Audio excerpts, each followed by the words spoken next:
and my man Craig Mish is out here. So, Craig, did you freak out when I told you, hey, I'm going to Marlins Fan Fest, and I'm broadcasting from there? A little surprised. A little surprised. Not shocked, but a little surprised. But good to see you here. Well, hey, it's not us. We called. They were receptive. Good. That's the problem in the past. They weren't receptive. They weren't meeting you halfway. They weren't giving you players. They just didn't want to work with the media. And I got to give Jeter and these guys a lot of credit. They're trying. They're trying, and that's why they invited us back for a regular season. They invited us back for a regular season. So, well, I mean, look, at this point, they are trying to rebuild people's trust from some things that happened in the past. And I would say at this point, they're on their way to doing that. But, obviously, Orlando, the key is going to be winning games, and last couple of years that hasn't happened, so they got to rebuild that.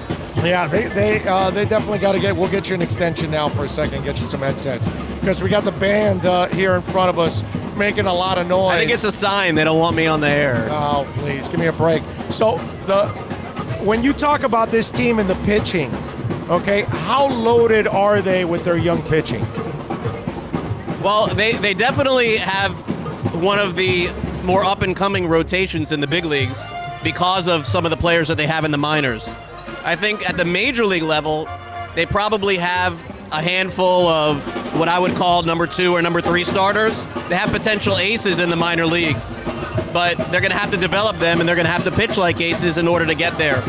What they have in the starting rotation right now, they have Sandy Alcantara, they have Caleb Smith, and beyond that, there's a lot of questions about the other guys. So I think that going into the season, it is one of their strengths, but they're going to need a couple of the kids in the minors to really take that next step, because as you know, most of the teams that are winning championships not just have one ace, but 2, and in Washington's case, they had 3 last year. So they're going to need to develop that. Yeah, exactly. Listen, I'm not really looking at playoffs right now. That's not really what I'm thinking about with these guys. Not this year. No. What's realistic? What should we expect? Is it just more about development like I was talking about with the Dolphins this year? No, I don't think so, because I think we're in a unique market and in a unique situation. I think that you can get away with that for a number of years if you're a White Sox fan, if you're a Braves fan. But because of what's happened here with the previous ownership, with a lot of tear down and rebuild, you're only going to have a certain amount of time, I think, to rebuild that trust. And I think this particular rebuild or build has to be quicker than the others, I think, in order to get the fans back. So they won 57 games last year, and I think in order to gain some of that trust back, I think 10-game improvement, it has to happen. I think losing 100 games again is going to be a sour taste, because inevitably Orlando, it's nice to have this great farm system, and it's nice to have all this optimism. You got to win. They got to put people in the building. No, I know. Eventually, the people have to come, and it's not going to come with losing 100 games. So. Yeah, no, I've said this before. I don't need the minor league headlines. I need the major league headlines. Yeah. And it's great that you have the minors, and I get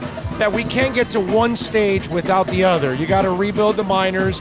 You got to develop guys and all of that. That's what I was telling Mike Hill here earlier is, are we assured now that you're going to be able to keep guys? And then that's what he said, that they will be able to keep guys. That's the plan now, is to kind of go through this process, a painful process, but once you get to that point, keep some of these guys so you have a core. Yeah, I think that the way they're trying to do it is very similar to the model that the Rays have.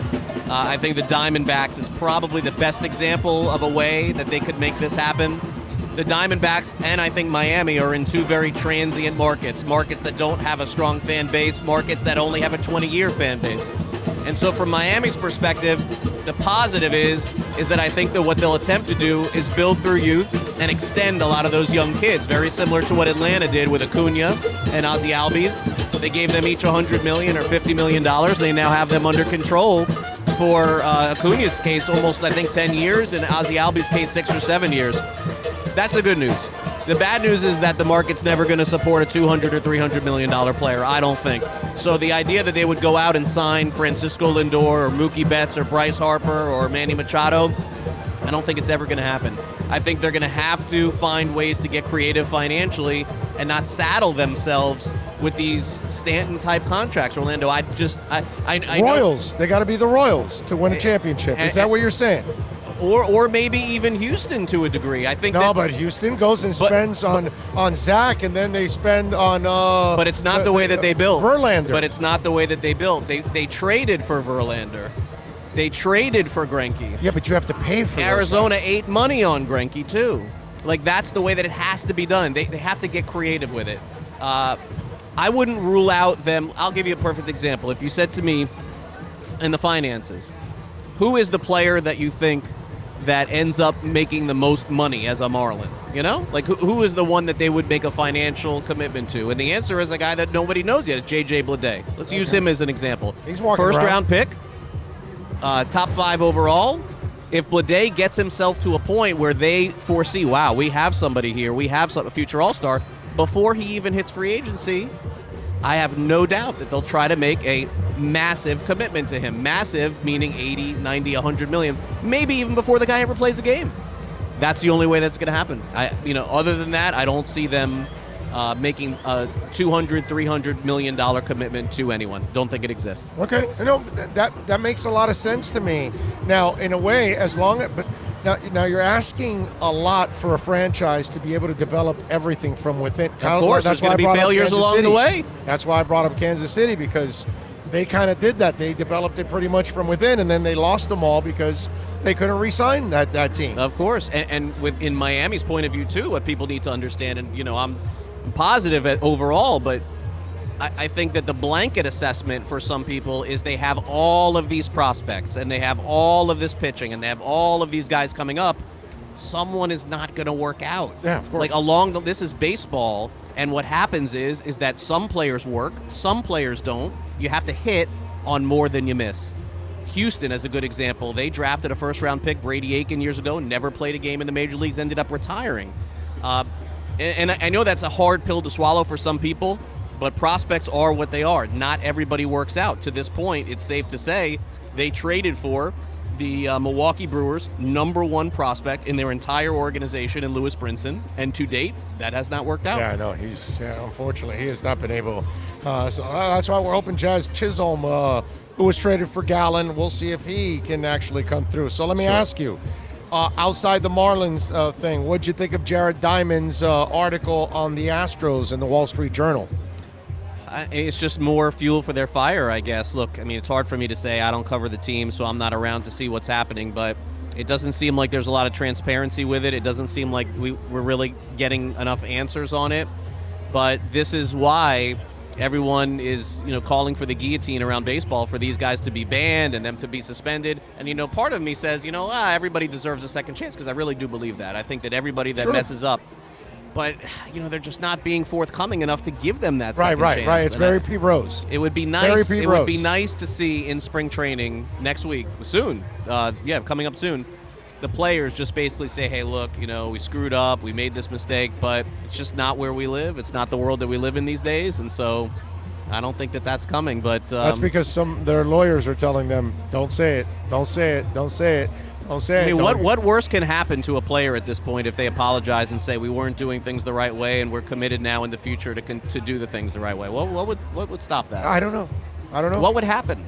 Would the perception change? Everyone knows. Well, actually, it does change a little bit, because if there's one thing I remember from all the juicers, we look at Andy Pettit less than the other guys. And Giambi, too. And Giambi, because they kind of came out and they had the mea culpa, and then we were, all right. That's all right, right, dude, at least you guys admitted it. That's all right. The other guys have been, defensive about it and all that stuff. And yeah, Dallas Keuchel is the only one so far that's come out and apologized for it. Right. But as one of the other guys said, well, Keuchel doesn't hit. Doesn't matter.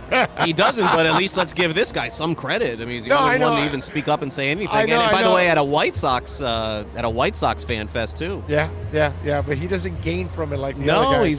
He obviously does not. And next the week there's going to be a lot of pressure on those guys to be able to say something, but I can't say what they will and won't say. Yeah, that's crazy stuff. All right, so what are you working on at Swings and Mishes not now? Much. Today, not much. Just having fun. My son's a big Marlins fan, so we came here to enjoy the festivities. And then, on a podcast, we cover the Marlins every single week. I think that what we're trying to do is very similar to what you're doing, not in a live sense, but really cover sports digitally, which I think is the future. I think that what you're doing is the way to go about things. People want to hear what they want to hear when they want to hear it. Yes. And they don't want to have to wait, and they don't want to have to sit in the car to hear something. I think those days are over. So the direction that you're going is the same as the one that I am going in. Our downloads on drive time, morning and afternoon. It doesn't surprise me. Blow up. No, listen, you've been Blow at up. this longer than anyone here. So from a respect point of view, people should take very seriously what you have to say. And from what I have to say, I've kind of moved myself more into the baseball space because I do believe that eventually that this is going to be something that people are going to be interested in again. So I'm headed in that direction as well. And look, no indictment on anybody who covers the team in South Florida personally, but your options are dwindling. There aren't. There's very little. There aren't people covering the Marlins like they used to. The local radio stations. There's less on the AM side. Don't want baseball discussed, and told me they don't want baseball discussed when I was at those stations. So right. I think that for people who really crave baseball and they want to talk about baseball, for you, it's fantastic that you have all those downloads. I could care less personally as long as people are supporting me and supporting baseball and supporting my role in the coverage. That's the most important thing to me because I think it's going to be time before I get to a point where the numbers are astronomical. I like the relationships, like you. Like I know I had to go out there in the community and get people to support me, like you get people supporting you. Yeah, we try, man. We try, and it's you and I have been doing. I feel like here we are again after all this time. Yeah, no, but it's been good. It's been good. Well, look, I mean, you got the best setup going here of anybody. Is this the sharpest 10 in the plaza? Huh? Is this the sharpest 10 in the plaza? Somebody, when we were inside, somebody said to me, he's like, Orlando has the best setup of all. I'm like, well, the guy does it right. I mean, what do you expect? Yeah, that's right. With mic flags and everything, bro. Is this an impressive mic flag or what? It's not. I'm not surprised. You only do things A+. We try. And on your own. Congratulations, man. Hey, congratulations. Hey, I mean, people don't realize that through working and our families knowing each other and all the things that we've been through, both on radio and television and everything else, through fantasy and reality. What is required to really make it is the hard work and the grind and the respect that you have earned doing this for such a long time. So I want to make sure that anybody who's listening out there knows that and people ask me about Orlando all the time and they're like, oh, what do you think? Oh, he says this, he says that. I'm like, this man is one of the nicest people that you will ever meet in the industry. The guy is doing an entertaining show. He's entertaining you. He's talking from the heart, he's being real, but he's entertaining you. And to me, what else can people ask for in this market? They want to keep it real, but they want to be entertained, and you, of course, are accomplishing that. You're too kind, bro. You're too kind. Craig Mish is the best. He does it like nobody else, covering the Marlins, breaking lots of baseball news, too, so make sure you follow him on Twitter at Craig Mish. And before I let you go, dude, the vibe in this place, the amount of people, I will admit, I didn't think this many people were going to be here. It's a pretty good crowd, man. Yeah, and by the way, the field is closed, so just that many more people are hanging around today. But look, there's a lot of people who are believing in it. Hopefully things will start to turn. There's no question that all of this is nice, and it's all great, and you can see I'm here with my son too. But some winning has got to start. Oh, yeah. Some winning has got to start this year.